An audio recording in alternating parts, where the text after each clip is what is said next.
Since the dawn of humanity, violence has followed us. But are we truly destined for it, or is there something deeper in our nature? Imagine waking up in a world where violence never existed. No wars, no murders, no assaults. Sounds impossible, right? Humanity has always been immersed in bloody conflicts and brutal acts. But are we naturally violent, or are we simply products of an environment that teaches us to be this way? The numbers are staggering. Every hour, 52 people lose their lives to violence just in homicides. In 2024, 110 armed conflicts were devastating the world, some lasting for more than half a century. But what if I told you that, despite everything, this might be one of the most peaceful periods in history? After all, is violence in our DNA or is it a learned behavior? To answer this question, we need to go back in time, look at our ancestors, and understand how brutality has shaped not only the past but also our present. Every day we are bombarded with news of crimes, wars, and tragedies. It feels like we are living in an era of unprecedented violence. But does this perception match reality? In 2021, more than 450,000 people were murdered worldwide. Wars and armed conflicts continue to take lives and destroy nations. With rising international tensions, many believe that humanity has never been more violent. But if we look at history from a broader perspective, the data suggests a different reality. Historian Steven Pinker, in his book The Better Angels of Our Nature, argues that violence has decreased over the centuries. In the past, hunter-gatherer tribes had much higher homicide rates than modern societies. And contrary to what people think, historical periods associated with so-called order were often marked by extreme carnage. If violence seems omnipresent today, it might be because we have instant and global access to information, something our ancestors never had. But to understand whether we are truly violent by nature, we need to go beyond perception and analyze the origins of human aggression. Violence in nature. Are we like other animals? Looking at the animal kingdom, violence seems to be a constant. Lions kill the cubs of other males to ensure their lineage. Wolves brutally compete for pack leadership. Even our closest relatives, chimpanzees, organize coordinated attacks against rival groups. But does this mean that violence is a fundamental part of human nature in the same way? The answer may lie in evolution. Studies indicate that humans have inherited both aggression and cooperation as survival strategies. For millions of years, our ancestors had to fight for resources, territories, and social status. Natural selection favored those who knew how to balance aggression with the ability to form alliances and resolve conflicts. Archaeological evidence shows that violence among humans is extremely ancient. Prehistoric skeletons reveal skull fractures caused by primitive weapons, arrow wounds embedded in bones, and signs of massacres among rival tribes. Murder, war, and brutality did not emerge with civilization. They existed long before writing, agriculture, or cities. One of the most striking cases is that of Ötzi, the famous iceman, whose body was found frozen in the Alps. He lived about 5,000 years ago and died violently. He was shot in the back with an arrow, had defensive wounds on his hands, and showed signs of head trauma. This demonstrates that even in ancient times, conflicts and murders were common. Why are some societies more peaceful than others? If violence has always been part of human history, why are some societies more peaceful than others? What changed over time so that today, we can live in cities where most people will never have to fight for their lives?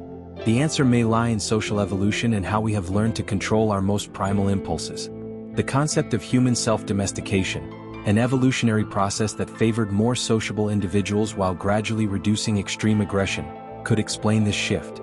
But how did this happen? At the dawn of humanity, tribes were small and heavily dependent on cooperation for survival. Groups that fostered strong social bonds were more likely to thrive, while those dominated by extremely aggressive individuals risked collapsing. Studies suggest that over thousands of years, human societies began punishing violent behavior within their own groups, isolating or even executing those who posed a constant threat. In this way, natural selection favored individuals who could balance strength with diplomacy. With the emergence of agriculture about 10,000 years ago, human life changed drastically. Before, we were nomads hunting and gathering food. But with the domestication of plants and animals, we started living in permanent communities. This brought a new challenge: how to maintain order in increasingly larger societies. This period saw the first signs of laws and social norms. Ancient civilizations like the Sumerians and Babylonians developed legal codes to prevent internal violence from destroying social order. One of the oldest and most famous examples is the Code of Hammurabi, created around 1750 BC, which established specific punishments for different crimes. Although some of its rules were extremely harsh, such as the famous "an eye for an eye, a tooth for a tooth," the intention was clear: to replace personal revenge with a centralized justice system. Over the centuries, the strengthening of governments, institutions, and religions helped control interpersonal violence. Kings and emperors began monopolizing the use of force, creating armies and law enforcement to maintain order. Many religions also played a crucial role in promoting morality and spreading values such as compassion and forgiveness. But this does not mean that violence disappeared. On the contrary, in many societies, it simply changed form.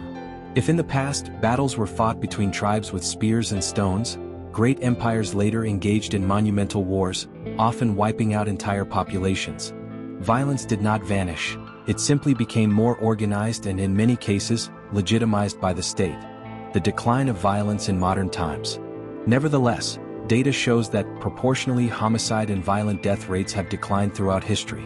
If we compare the Middle Ages to today, murder rates were 10 to 50 times higher than they are now in many parts of the world. But why? What made us less prone to gratuitous violence? The answer may lie in the advancement of culture, education, and rational thought. The more societies evolve, the more they develop mechanisms to resolve conflicts without resorting to brute force. However, we are still far from living in a completely peaceful world. War still exists, and brutality remains a reality in many parts of the planet. The question is, can humanity one day completely overcome violence? The persistence of war. Why do we still fight? If individual violence has decreased throughout history, the same cannot be said for organized conflicts. Wars continue to be one of the greatest causes of human suffering, even in so-called civilized times. But why do societies still resort to them? War is not just an act of aggression, it is also a political and economic tool. Throughout history, governments, empires, and nations have used organized violence to expand territories, impose ideologies, and secure resources. The desire for domination and control has always been present, shaping geopolitics and rewriting the course of humanity. The origin of war. The earliest records of organized conflicts date back at least 12,000 years. As agricultural societies grew, resources became contested, and humans developed combat strategies to defend or conquer fertile lands and trade routes. The city of Jericho, one of the oldest in the world, was surrounded by walls about 10,000 years ago, a clear indication that its inhabitants feared attacks. As human groups expanded, conflicts became more complex, with larger armies and increasingly lethal war technologies. Wars that shaped civilizations. Throughout history, some of humanity's greatest transformations have been driven by large-scale violence. The Roman Empire, for example, built its dominance through bloody battles, conquering territories from Britain to the Middle East. The Pax Romana, a period of relative peace within the empire, was only possible because Rome crushed its enemies with extreme brutality. The Mongol invasions of the 13th century are another example. Genghis Khan's army killed millions and devastated entire civilizations, but also facilitated the opening of trade routes that connected the East and West. This paradox illustrates how violence has often driven economic and cultural development, though at the cost of immense suffering. As history has shown, violence has shaped our past. But will it also define our future? Violence in the modern era, the 20th century, and maximum destruction. World War I, 1914 to 1918, and World War II, 1939 to 1945, brought violence to an industrial scale. With the development of chemical weapons, machine guns, and aerial bombings, the world witnessed an unprecedented massacre. World War II alone claimed the lives of over 70 million people. The peak of destruction came with the development of the atomic bomb. In 1945, the Japanese cities of Hiroshima and Nagasaki were obliterated within seconds, proving that the technology of violence had reached a level never before imagined. Since then, the world has entered the so-called nuclear age, where the threat of total annihilation has become a defining factor in geopolitics. With the end of the Cold War, many believed that armed conflicts would decrease, but wars remain a global issue. By 2024, 110 armed conflicts were active worldwide, some lasting more than 50 years, such as the civil war in Syria and the ongoing clashes in Palestine. War today, 21st century conflicts. Despite the decline in wars between major powers, modern conflicts are still extremely destructive. Civil wars, terrorism, and territorial disputes continue to devastate entire populations. Countries like Ukraine, Yemen, Sudan, and Afghanistan live in a constant state of violence. What has changed is the way war is fought. Today, battles do not only take place on the battlefield but also in cyberspace, the economy, and the manipulation of information. Cyber attacks can take down entire infrastructures without a single shot being fired. Companies and governments use trade wars as a form of global dominance. And perhaps the most concerning development is the advancement of artificial intelligence, which is enabling the creation of autonomous weapons. Machines capable of deciding who lives and who dies without a human ever pulling the trigger. Can we overcome war? If violence has always been part of humanity, can we ever eliminate it? The answer is complex. On one hand, war has always been a tool of control and domination, and as long as inequality and power struggles exist, it is unlikely to disappear completely. But on the other hand, history shows that humanity is learning to resolve conflicts in less violent ways. International organizations like the United Nations (UN) play a crucial role in mediating disputes, and peace treaties have already prevented several wars. Additionally, the rise of diplomacy and economic interdependence between nations makes war less advantageous in many cases. The great question that remains is, can we control the advancement of military technology before it destroys us? If history teaches us anything, it is that violence can be reduced, but never underestimated.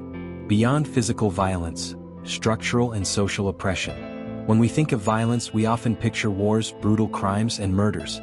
However, there is a less obvious but equally destructive type of violence: structural and social violence.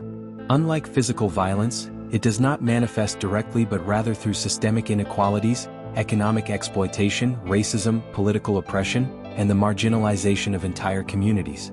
What is structural violence? The concept of structural violence was introduced by Norwegian sociologist Johan Galtung, who argued that violence is not limited to physical aggression but can be embedded in social structures.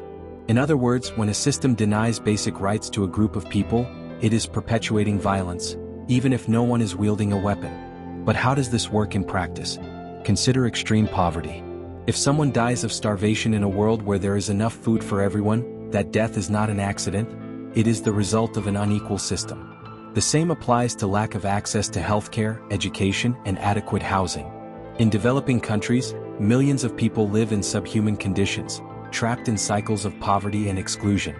Lack of opportunity leads to desperation, and desperation often leads to crime and violence. But who is truly responsible? The individual committing the crime, or the system that pushed them into that situation? Psychological and cultural violence. Another type of violence that is often overlooked is psychological violence. In an increasingly competitive and connected world, the impact of mental and emotional oppression can be devastating. Bullying, workplace harassment, media manipulation, and even social pressure to conform to certain standards can cause deep harm to mental health. Studies show that chronic stress caused by hostile environments can lead to symptoms similar to physical trauma. Children who grow up in abusive households or violent communities develop higher levels of anxiety and depression, often leading to drug addiction, crime, and even suicide. Cultural violence, in turn, is linked to norms and values that perpetuate inequality and discrimination. For centuries, women were treated as second-class citizens in many societies. Ethnic minorities were persecuted and excluded. LGBTQ+ communities continue to face discrimination in various parts of the world. These forms of violence do not leave physical scars but deeply shape the lives of those affected. The link between inequality and crime. Structural violence also manifests in crime rates. Research shows that the most unequal regions in the world have the highest urban violence rates. When people have no prospects for the future, violence often becomes a means of survival. Cities with high economic inequality tend to have higher rates of robbery, homicide, and drug trafficking. But the solution is not just more policing or prisons. What truly reduces crime in the long term is investment in education, job opportunities, and effective social policies. In Nordic countries like Norway and Finland, where economic inequality is low and social policies are well structured, violence rates are significantly lower. Meanwhile, in countries with high inequality, such as Brazil, Mexico, and South Africa, crime reaches alarming levels. Another crucial factor is impunity. In many societies, corruption allows powerful criminals to escape justice, while the poor face severe punishments for minor crimes. This imbalance creates resentment and distrust in the system, fueling even more violence. The role of the media in perpetuating violence. The media has a profound impact on how we perceive and deal with violence. News broadcasts bombard us daily with images of crime and tragedy, creating the impression that the world is on the brink of collapse. But what many people don't realize is that how violence is portrayed can directly influence our fears and behaviors. TV shows and movies often glorify violence, associating it with heroism or justice. In many cases, brutality is treated as entertainment, desensitizing people to the reality of human suffering. Additionally, the media tends to reinforce stereotypes, portraying certain groups as more prone to crime, which fuels prejudice and misinformation. The way we consume news can make us see the world as a more dangerous place than it actually is. But are we doomed to live under this violent structure? Or are there ways to transform society so that violence, in all its forms, is minimized? How can we reduce violence? If violence is part of our history and, to some extent, our biology, can we significantly reduce it? The answer may lie in social transformations that prioritize education, justice, and empathy, key elements in breaking cycles of aggression and building more peaceful societies. History has already shown that violence can decrease. As mentioned earlier, homicide rates were much higher in the Middle Ages than in modern times. So what changed? What makes some countries safer and more peaceful than others? The solution is not found in a single factor but in a combination of actions that shape how we handle conflicts and develop healthier social relationships. Let's explore the key solutions that could lead us toward a less violent world. Education, the key to breaking the cycle of violence. In societies where education is widely accessible, crime rates tend to be lower. This is no coincidence. Education not only teaches technical skills but also shapes how people think, feel, and interact with the world. Can we create a society where violence is truly minimized? Perhaps the answer lies not in eliminating violence altogether but in learning how to control it, before it controls us. Studies show that education reduces violence. Studies show that children who receive a high-quality education develop a greater capacity for empathy, emotional control, and peaceful conflict resolution. This means that, from an early age, they learn that there is an alternative to the use of force. Countries like Finland and Japan, which invest heavily in basic education, have some of the lowest violence rates in the world. This is because their schools do not just teach math and science, but also social-emotional skills, such as respect for others, effective communication, and critical thinking. On the other hand, in places where education is poor, violence tends to be higher. When a young person grows up without access to quality education, without job prospects, and without social support, they become more vulnerable to crime or the adoption of aggressive behaviors. Fighting violence starts in childhood. The earlier a society invests in forming conscious and well-prepared citizens, the less it will need to repress violence in the future. Efficient justice, ending impunity and state violence. Impunity is one of the biggest factors that perpetuate violence. If a justice system is not reliable or accessible to everyone, the feeling of injustice increases, and people begin to seek revenge or arm themselves for protection. In many countries, corruption within security institutions and unequal treatment under the law create a society where the wealthy and powerful escape punishment, while the poor face harsh consequences, often for minor crimes. A fair and efficient justice system must ensure proportional punishments for crimes, avoiding both impunity and inhumane sentences. Offer rehabilitation opportunities for criminals so they can reintegrate into society. Train and supervise police forces to prevent abuse of power and excessive violence. Create public policies to reduce inequalities, eliminating the conditions that lead to crime. Countries like Germany and the Netherlands adopt a more humane model for their prison systems. Instead of simply incarcerating criminals, they offer resocialization programs, helping them return to society with new opportunities. The result? Low recidivism rates and long-term crime reduction. Meanwhile, in countries with overcrowded prisons and no rehabilitation prospects, inmates often leave even more violent than when they entered. Violence breeds more violence, creating an endless cycle. Empathy, the power of understanding to reduce conflict. Empathy may be one of the most powerful weapons against violence. But what exactly does it mean to be empathetic?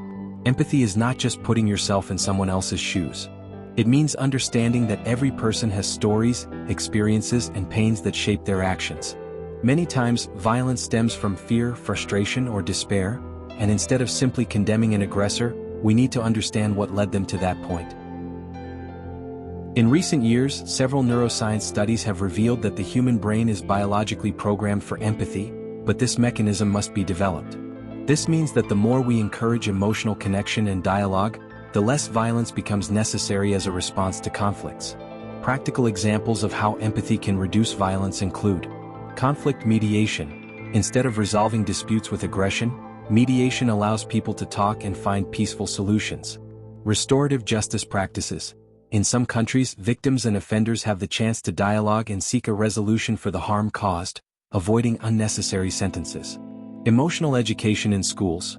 Children who learn to recognize and express their feelings in a healthy way grow up with a lower tendency toward violence. Empathy is not utopian. It is already being used in various urban violence reduction programs worldwide.